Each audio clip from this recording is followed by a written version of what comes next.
Hey kids, I've been sorely remiss on my duties of chapter reading. I apologize. We only have a little bit more to go. Let's see, this is chapter 8, and we have...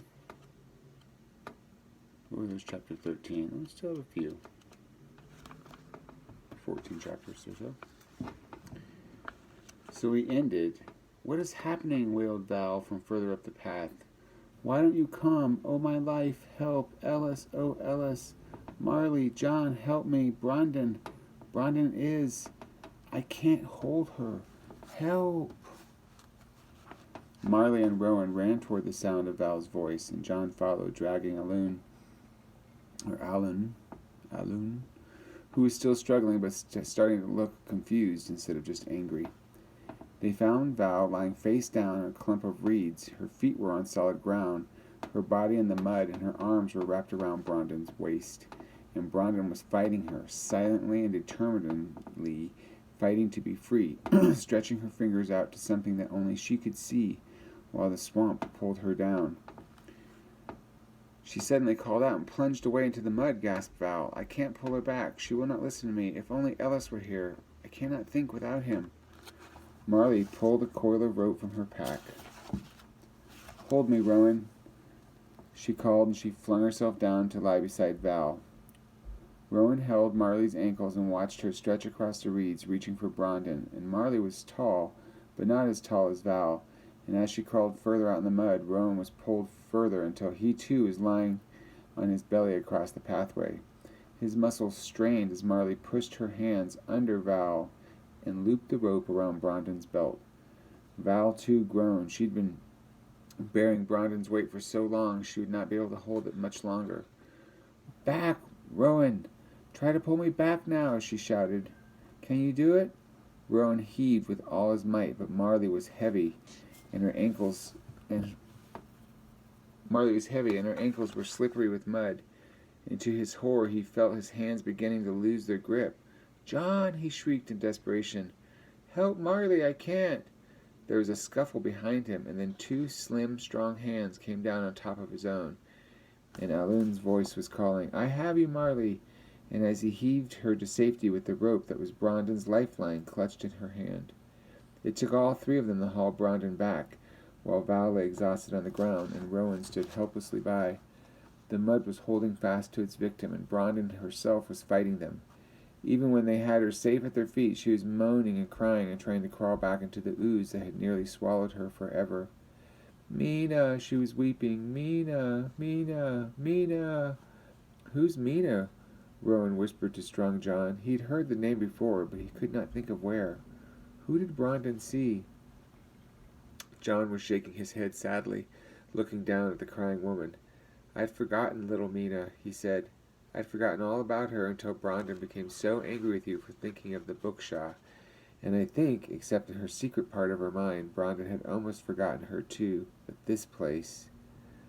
When we were all children, Rowan, said Alun, and I was still new to Rin, Brandon had been a friend, Brandon had a friend, one friend, Mina, the keeper of the bookshaw in those days. A little girl as quiet and as gentle and as fearless as Brandon was loud and bullying and fearless. And they were never apart. For Mina, there was only Brandon and the bookshaw. For Brandon, there was only Mina. I remember Mina, said Marley softly. And so did your mother, Rowan. We all went out looking for her, even the children, the night she disappeared. Brandon groaned and looked up at Val, who was bending over her anxiously. Mina is here, Val, she croaked. I saw her. I heard her.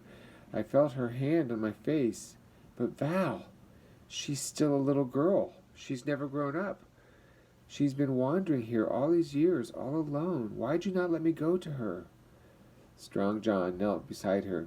Mina died, Brandon, he said gently. They found her bones, at last, and the bones of the calf that she was trying to save in the old mine shaft, you remember?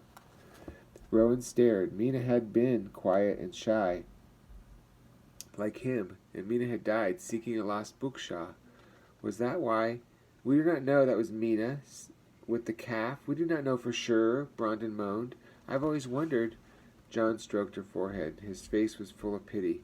Mina is dead, Brandon. Mina is safe and resting in the graveyard, and the spirits of the swamp played a terrible trick on you to make you leave the firm ground, as they did with Rowan and his bookshaw, and they tried to do with Alun and his mother. I do not believe such things. Brandon looked around her with terrified eyes. And yet, you must speak true, for Mina cannot be 10 years old. But I saw her. I felt her. I heard her. She gripped Strong John's hands. John, do not let them touch me again. Do not let me hear them. I couldn't bear it. And she struggled to her feet, and the mist bellowed around her, and she started like a frightened animal.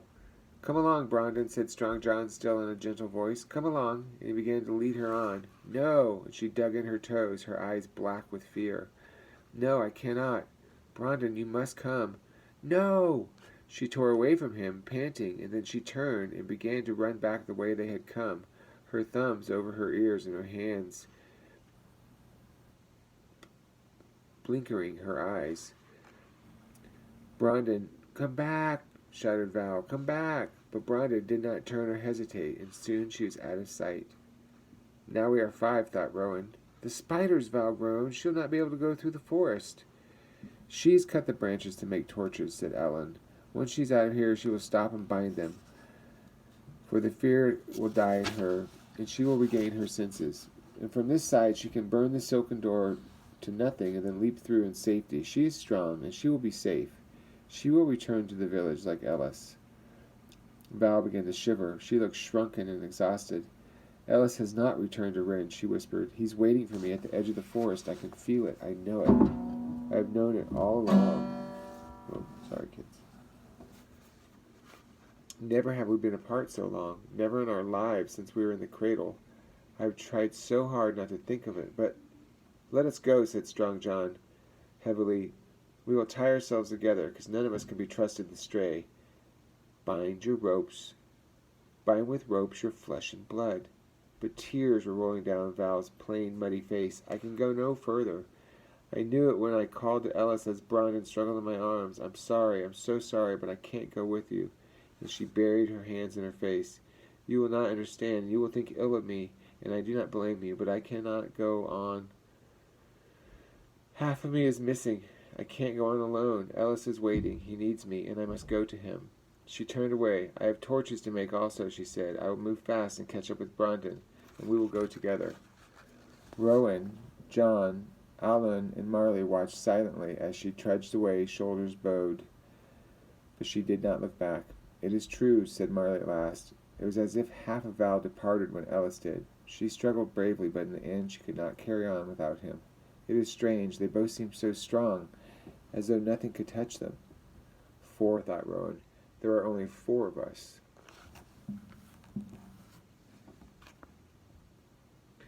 So the mountain is doing its work well, said Strong John, echoing Rowan's thoughts, and there is yet far to go.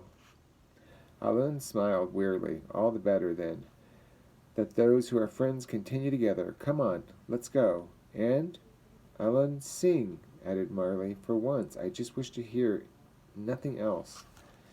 And they looped Marley's rope around their waists, and they bound themselves together in a line, and John and Alun and Marley and Rowan, and they trudged on, looking neither left nor right, and keeping their eyes to the ground, and their ears filled with Alun's singing. His voice was sweet, but it sounded small and sad in the mist, and they took little joy in it. It is fortunate that you regained your senses, Alun the baker, in time to prevent me from sinking into the mud and taking poor Rowan with me, remarked Marley lightly, after a time. I heard Rowan's voice calling your name, said Alun, shaking his head, and it was as though I was waking from a dream. There was a shocked yell from Strong John at the head of the line, and he staggered backwards, pulling one wet, muddy leg from the treacherous ground which it had plunged into. The northwest path has failed. I cannot tell how deep the bog is. We'll have to find another way around. He felt cautiously around, but wherever he turned, the mud sank beneath his feet. What are we going to do? The map's warning said, and let your guide be made of wood. Marley began hesitantly. We believe this to mean that the guide should be a person who doesn't feel deeply about others. She thought for a moment. But perhaps the words have a different meaning altogether. Perhaps they mean exactly what they say, and they were intended to help us at that moment, just like this. So it was that the map's instructions were finally understood and they were carried out. And they went back and they cut the straightest branch they could find from one of the trees, and they measured it against Rowan, who was the smallest of the party, and marked it at his shoulder's height. And this branch, this wood, became their guide. John plunged the branch into the mud ahead of them, and when it came to rest on firm ground, and the mud reached a point below the mark, they stepped forward. Where it sank so deep that the mud rose above the mark, he'd try again and again until a safe stepping place was found. One step at a time they struggled forward, wading often up to their chest in thick, sticky mud. Progress was painfully slow, and all the time the yellow-white mists floated about them, and sometimes shapes flitted just within their sight, and voices whispered. But they only looked forward, and they closed their ears to the moans and the cries that tempted them, and they held fast to the rope that joined them to one another. And finally there came a time when on every side the wood sank so low that the mark was covered. And then Alun and Marley shouldered John's load, and John took Rowan upon his back. And again they pushed forward, feeling their way this way and that, always veering to the northwest, until at last the mud began to firm beneath their feet, and the ground began to rise, and they knew that their dreadful journey was nearing an end. Staggering and exhausted, they climbed out of the swamp and the mist, and past the twisted dark-leaved trees, and onto the land where the grass grew again. Up and up they crawled, to where the air smelled sweet and the sun shone, and they all fell to the ground at last, and slept. That was chapter 8. Gnarly mud. Can you imagine going through mud up to your shoulders? Chapter 9 is called Moving On. Sorry that one took so long, kids.